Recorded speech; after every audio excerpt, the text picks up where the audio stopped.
Hey guys, it's Krystal Lee Moore Lucier here, also known as your Home Sweet Home 519 Realtor, Krystal Lee Moore, and this is Realtor Life, a fun and entertaining look at life in the trenches as an entrepreneur or realtor in Ontario. And I am so excited that today we get to interview one of my very good friends, colleagues, and clients, Brandi Clarke. So, I'm going to just give a quick intro and then I'm going to let Brandi kind of make it a little bit more plentiful. But Brandi currently runs three businesses and she does this after leaving the corporate world. So, Brandi, you run Brandi Clarke Consulting, Simply Yoga Canada, and Brandi Clarke Abstract. I would love to hear all about it, but before that, please give a little intro of who you are and yeah, what do you want us to know about you first? Okay, well, thank you, Krystal. I'm very excited to be here. And I actually didn't know how to say your last name fully. And Oh, it's really? beautiful. Because there's Yeah, so many of them. no, but the Lucier, how did you say it? Lucier, Oh, it's beautiful. thank So you. I'll call you that going forward. But yeah, excited to be here.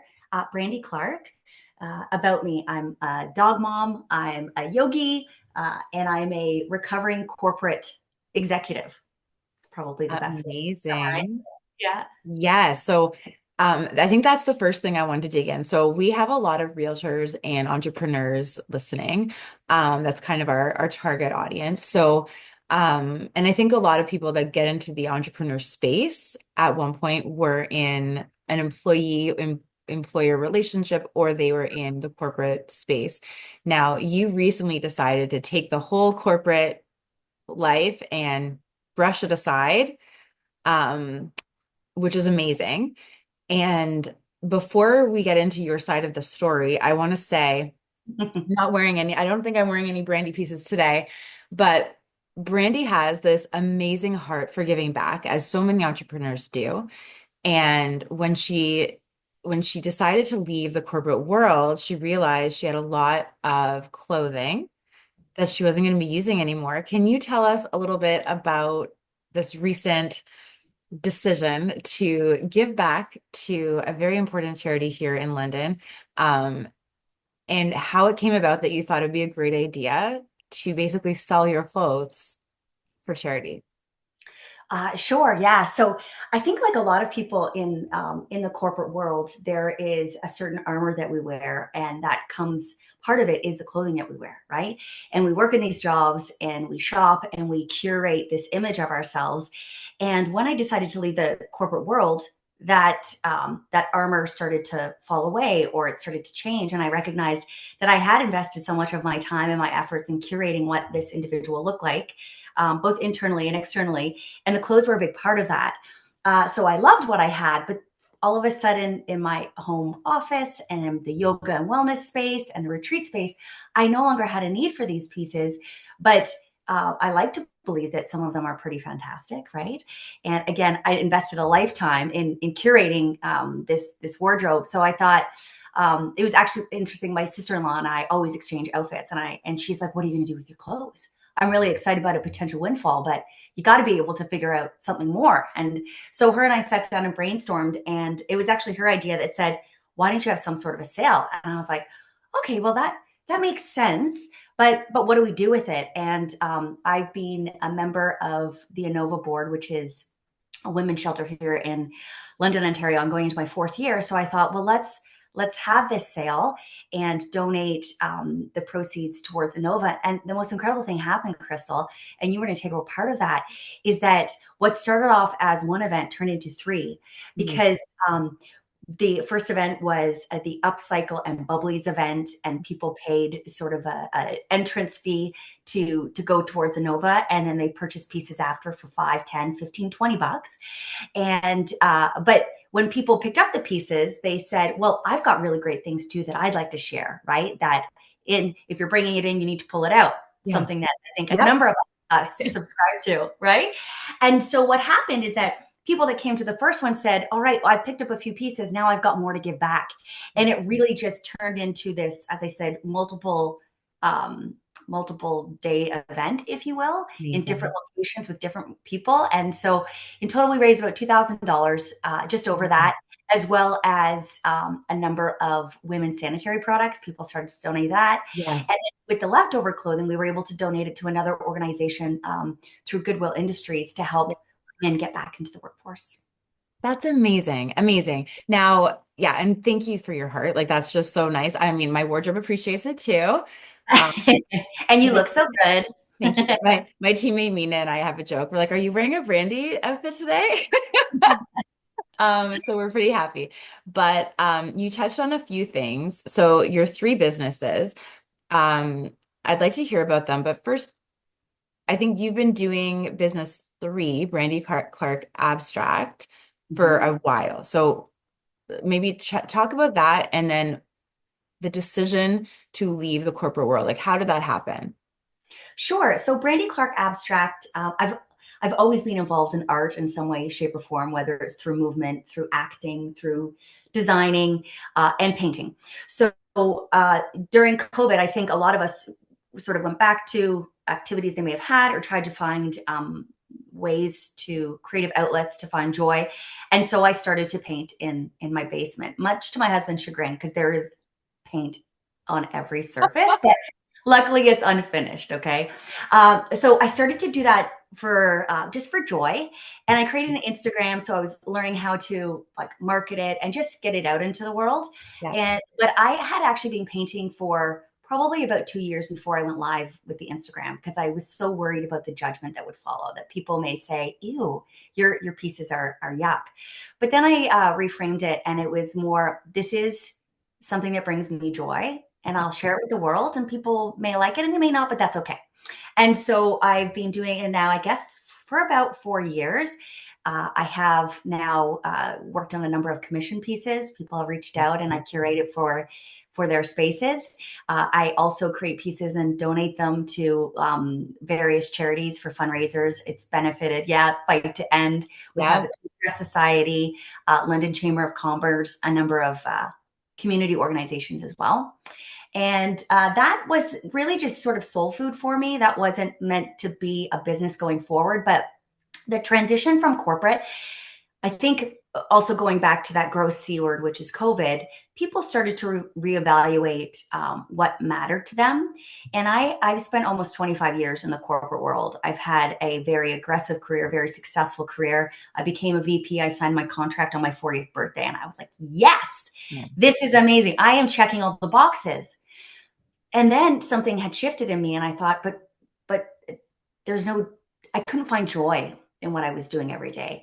And that bothered me because I loved the team I worked with. I loved my staff.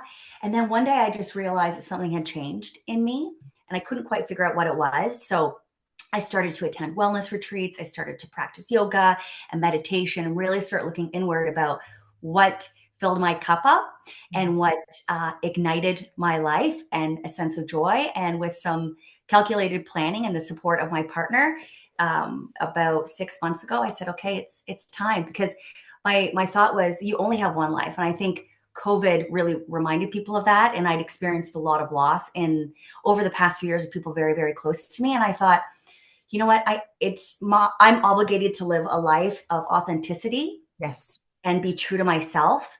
And the art helped me tap into that a little bit. Yeah. And the rest is history. There we are. Do you know what? It's amazing that you say that too, because it is, we don't know how many trips around the sun we get, right? And oftentimes we're kind of chasing this thing that we think that we want or we're supposed to want. Um, and then it's kind of like to what end? So I like that you said that, like what's bringing you joy? Mhm. And so you left the corporate world and then did something very cool that we all participated in vicariously on Facebook and Instagram. What did you do next? So I resigned from my position, and then I hopped on a plane and went to Bali and practiced yoga and As one meditation. does. Right? You know, it was on my bucket list. And the most bizarre thing, Krystal, if I could share this, because Yeah. I could actually see it in my office. In January of this year, I decided to make a vision board.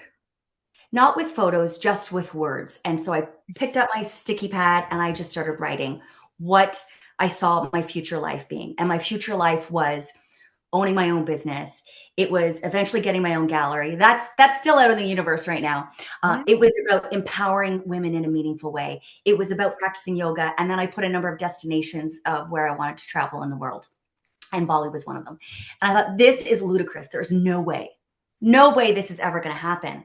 And then within 6 months, I Yeah. had achieved a number of those, which blew my mind. So I went to Bali, and the reason I had selected that one is I had unlimited time now, which was beautiful. Yeah. And most people don't have that opportunity.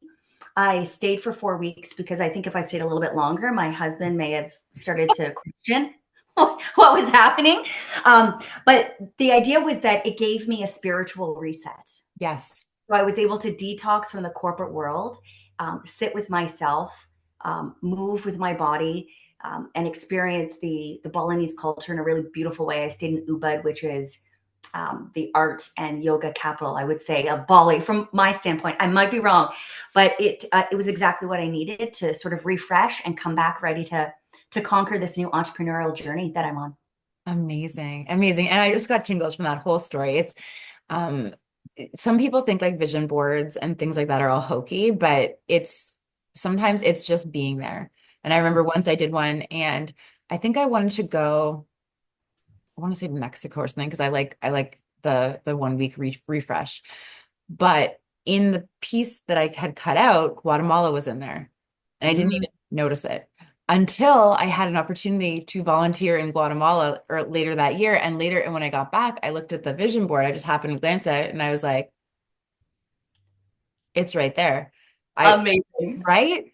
And Yeah. so like, we don't know what's going on in our subconscious. Like there's a really cool program called Thinking into Results with Bob Proctor, who's passed unfortunately.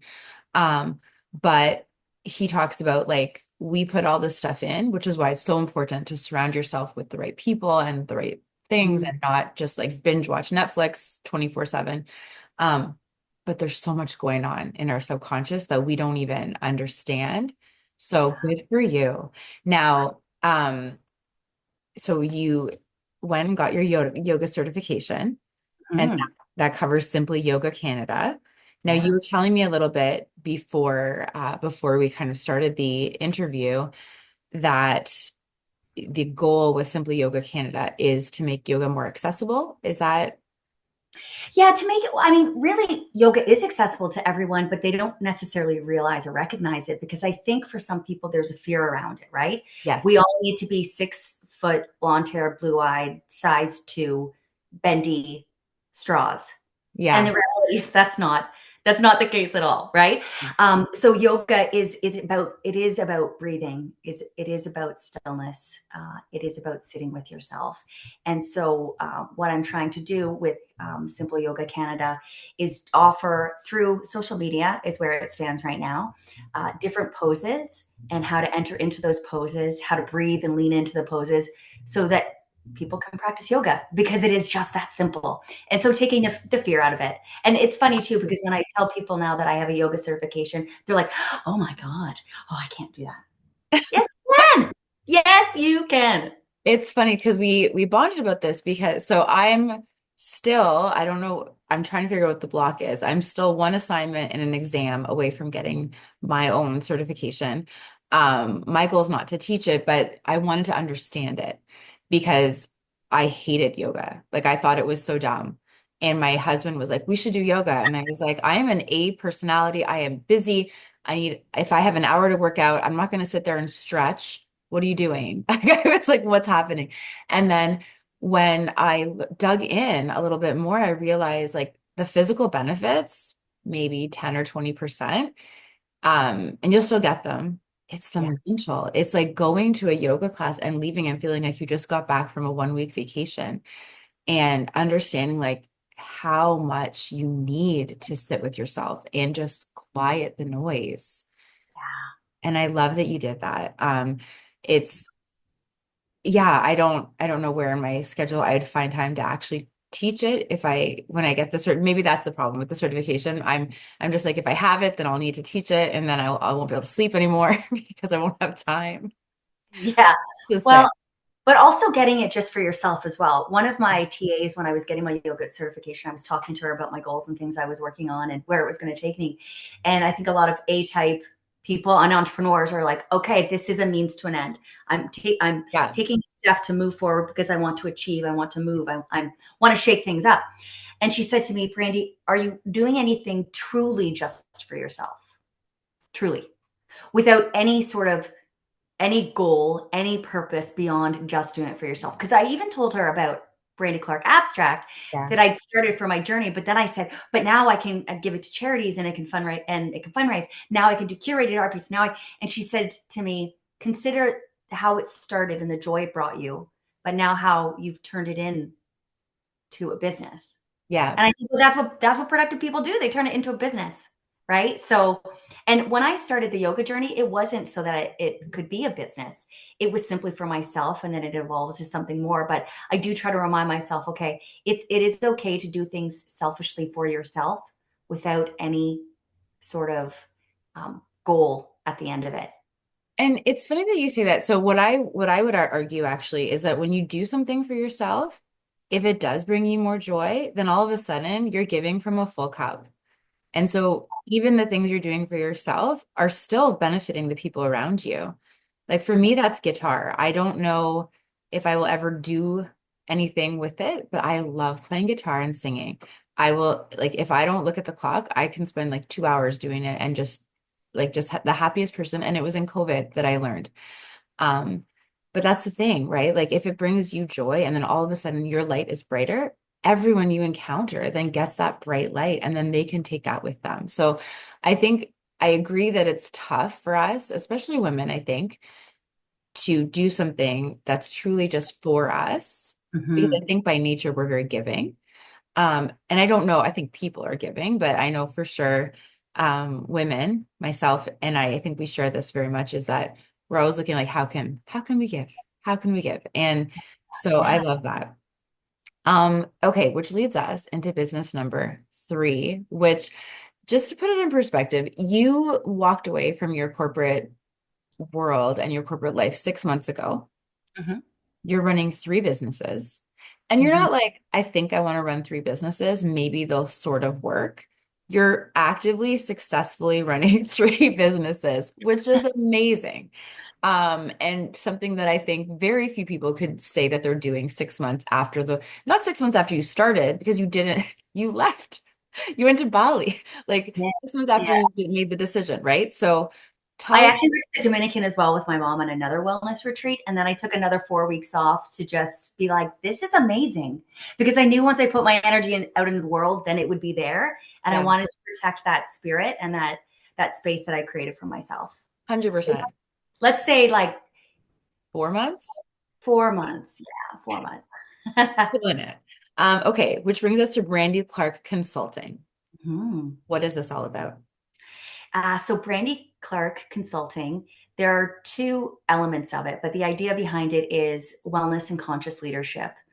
And the way that I came to the wellness and conscious leadership is that as an executive leader, it can be a very lonely place. I think for so many people, but in a senior leadership role, it can be isolating at times.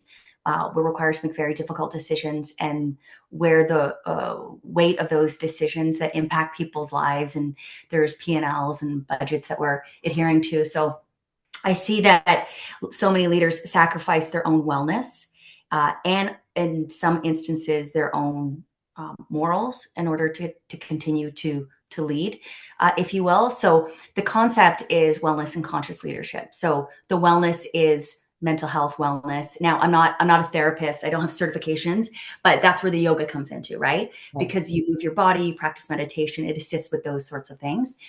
And also taking time out for yourself. So leading by example, taking the vacation, turning off your phone. That is so hard for people to do, right? Oh, And yeah. the leadership is being aware of those things and being aware of how your behaviors and your decisions impact people around you. So under the Brandi Clarke Consulting umbrella, I've got sort of two areas. Or so I've got the coaching. So I offer one-on-one coaching for executives. I also offer one-on-one mentoring programs for emerging leaders. Love. So and I really excited about that component of the business, because especially as I got my first leadership job when I was 22 years old, and I wasn't even done university. I got hired out of university for this role. And it can be pretty intimidating when you're a young female leader. And I don't cater specifically to women at this time. The majority of my clients are women. But I think that's just how I connect with people. There, you find your soul people as an entrepreneur, right? And fortunately, as an entrepreneur, you get to find your soul people. And in the corporate world, you're just forced to deal with everyone, whether you like them or not. So there's one of the perks. Let's talk about that. But the other side of it is the retreats. So I Yes. host wellness and leadership retreats. So the idea is that these are business-minded individuals. They're in leadership roles. They could be emerging leaders. In fact, next week I've got a retreat, and it's a collection of people in various roles, from say project management roles up to executive roles. And I'm really excited to have these individuals in the Muskoka for 3 nights, 4 days. And so these retreats are based around, there's some strategy, there's some leadership. I've got a master's in leadership. So taking those learnings and those experiences, as well as my lived executive experience, and then the wellness side of it. And there's buckets that I explore in all of my retreats. So there's joy, right? Playfulness, happiness, Yeah. there's movement, Yeah. and there's also business, right? There's business strategy. This particular retreat is geared towards women. So we'll be talking about things that women experience in business. Yeah. And we'll do it in the background of the gorgeous Muskoka landscape. Yeah. So that's it, the retreat. So I curate them specifically for organizations, for their leadership teams. And Wonderful. then I'll post other ones as well, where I interview the candidates, because I think it's important to have the right dynamics and the right ecosystem set up for people to Yeah. ensure that they're successful. And then the last bucket that I have in there is nutrition. So we have a really exciting nutritional journey. We consult with people in advance about their nutritional desires, if you will, Yeah. and we create experiences around that. So that's what I do, Krystal. It's amazing. So yes, and I remember when you decided to do this, you talked about it in our women's networking leadership group, and you said you were doing this, and I believe it sold out in a very short time. Less Um, than 2 weeks. 2 weeks, and that's amazing. And then what I think is important for this audience is that so there are leadership retreats that as an entrepreneur, you are a leader. You're a leader of your own business. You're a CEO of your business. If you don't have a team yet, you're still a leader of your business. And if you do have a team, you're a leader. Yeah. But I think it's also important to note that these you can coexist with people in the corporate world at a retreat level. Now, Mhm. this one sold out. You have another one. You had done some recon work out of the country. And you were talking a little bit about another one that you might have coming up. Where is that located? Yeah, so I've not secured a date just yet, but I did do some recon work in Costa Rica. So Costa Rica is an incredible retreat location as well. So I hope to have that happening Q3 likely in 2025, but Q1 and Okay. Q2, I've already got 3 other ones booked, which is a women's. I've partnered with another male executive that went through a similar journey as I did. He decided to leave his senior role, and we're collaborating on a men's leadership and wellness. Wonderful. Very, very important, that men be included in this conversation, and they be given the space to honor their feelings and Oh, yeah. explore that in nature. And then I've also got one for couples. Amazing. Not Amazing. like the movie though. It's not a couples retreat like the movie. It's not going Eden to. East and Eden West. We just rewatched it. I Um, love it. I love it.